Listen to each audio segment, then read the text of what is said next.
You are being drained every single day, and the system was designed to make sure you never notice.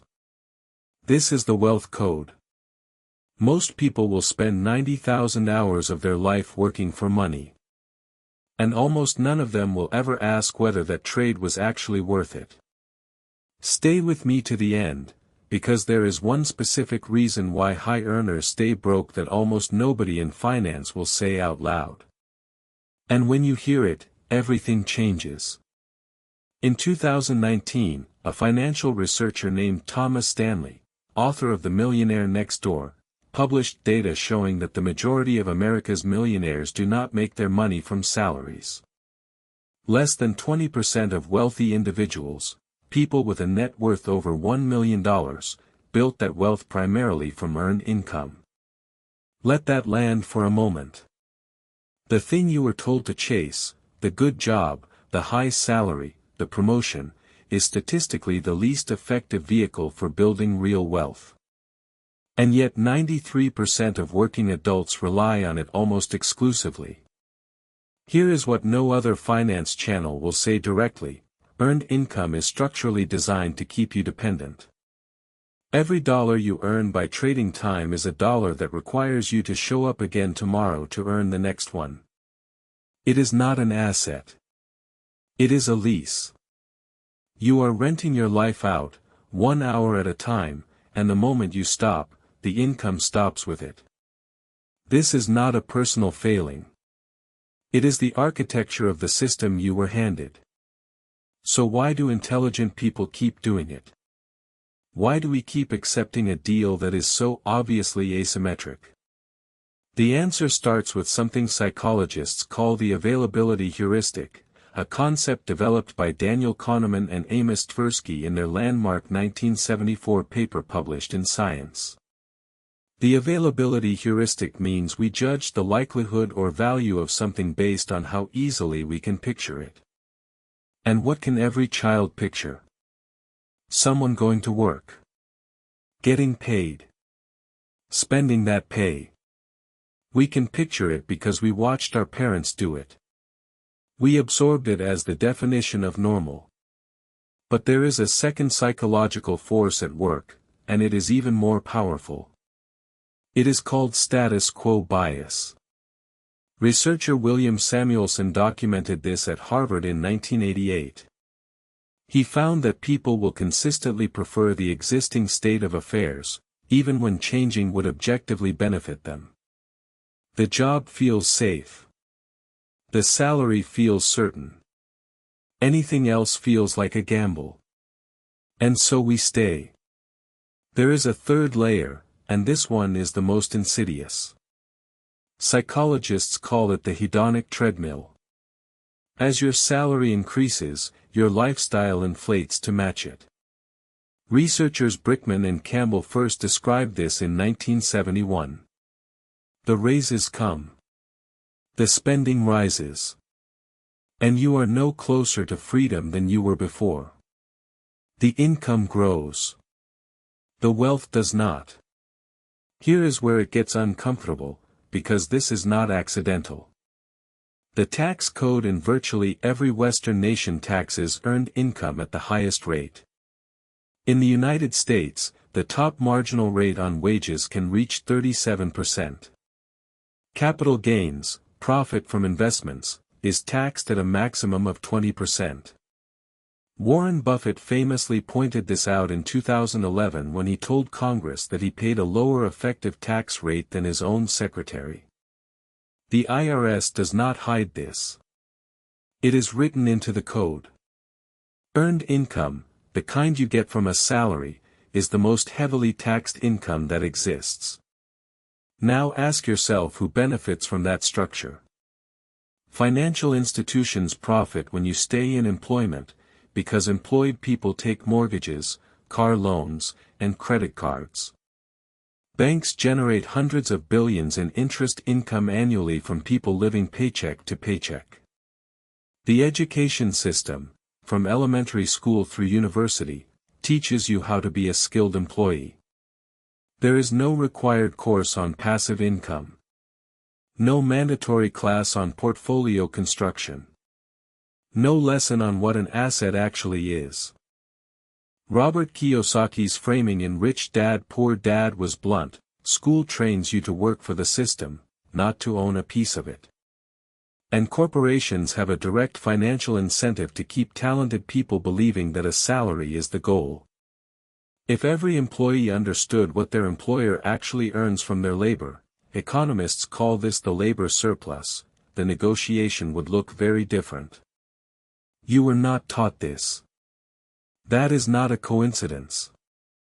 Retention peak. But here is the part that will actually change how you see money.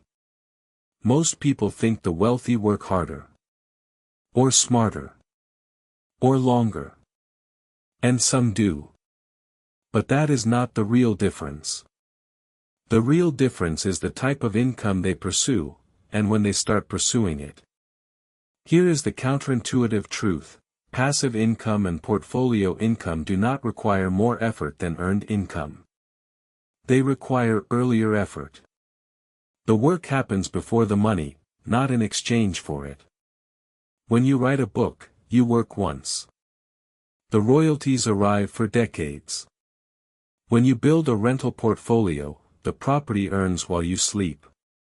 When you own equity in a business, as an investor, not just an employee, the value compounds without your daily presence. This is what economists call nonlinear income. The relationship between your hours and your dollars is broken, intentionally, in your favor. And here is what makes this genuinely shocking. The IRS rewards you for this. Investment income is taxed lower. Depreciation shields rental income. Qualified dividends receive preferential rates. The government actually incentivizes you to stop trading time for money. The wealthy did not find a loophole. They read the same tax code that everyone has access to. They just acted on it. The information was never hidden. The behavior was. Wealth researchers like Thomas Corley, who spent 5 years studying the daily habits of 233 millionaires for his book Rich Habits, found something that sounds almost too simple. Wealthy individuals think about money differently at the moment of earning it. When a paycheck arrives, most people ask, "What do I need to pay?" Wealthy individuals ask, "What can this dollar produce next?" This is not motivational language. It is a cognitive reframe with compounding consequences. Corley found that 88% of wealthy people read for education or self-improvement every day, not for entertainment. They are constantly acquiring frameworks that most people never encounter. There is a second behavior, and it is one that almost nobody talks about. Wealthy people track the difference between their active income and their passive income every month. Not just their total income. The ratio. They treat that ratio as a vital sign.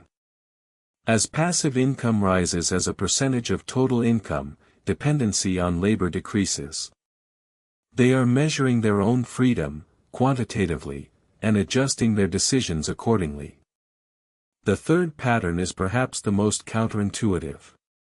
Wealthy individuals are significantly more comfortable with delayed gratification, not because they have stronger willpower, but because they have a clearer picture of what waiting produces. Psychologist Walter Mischel's famous Stanford Marshmallow Studies, updated by researchers at the University of Rochester in 2018, showed that the ability to delay gratification is heavily influenced by whether the environment has been reliable in the past.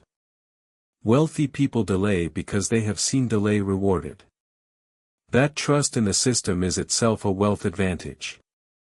1. Audit your income streams, brutally honestly. Write down every source of income you have right now. Beside each one, write whether it stops if you stop working. If almost everything stops, you are entirely in the linear trap. Name the reality before you can change it. 2. Learn the 3 income types as if your life depends on it, because financially, it does. Earned income: you work, you get paid. Passive income: an asset works, you get paid. Portfolio income, capital works, you get paid. Your goal is not to immediately abandon earned income. It is to redirect a portion of it, even 10%, into building the other two categories. The redirection is the shift. 3. Design one nonlinear income experiment within 90 days. Not a business plan. Not a 5-year strategy. One experiment. A digital product. A dividend-paying index fund position. A single rental unit analysis. One concrete step that breaks the 1-to-1 ratio of time and money, even at a small scale. The purpose is to rewire your psychology through experience, not just information. 4. Track your passive to active income ratio monthly. Give it a name in your budget. Call it your freedom ratio. Even if it starts at 1% passive to 99% active, track it. What you measure, you manage. And when that number moves, even slightly, your relationship with money changes at a neurological level. You begin to see money as a tool that can work, not just something you chase.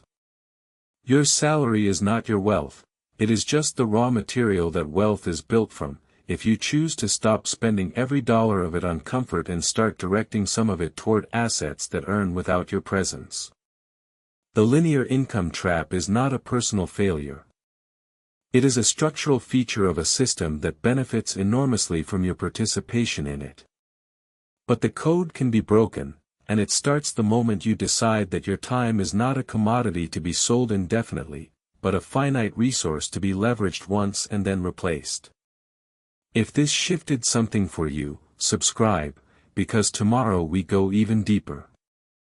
Next, watch our video on exactly how wealthy individuals use tax law to legally pay almost nothing on investment income. The strategies are hiding in plain sight. This is the Wealth Code.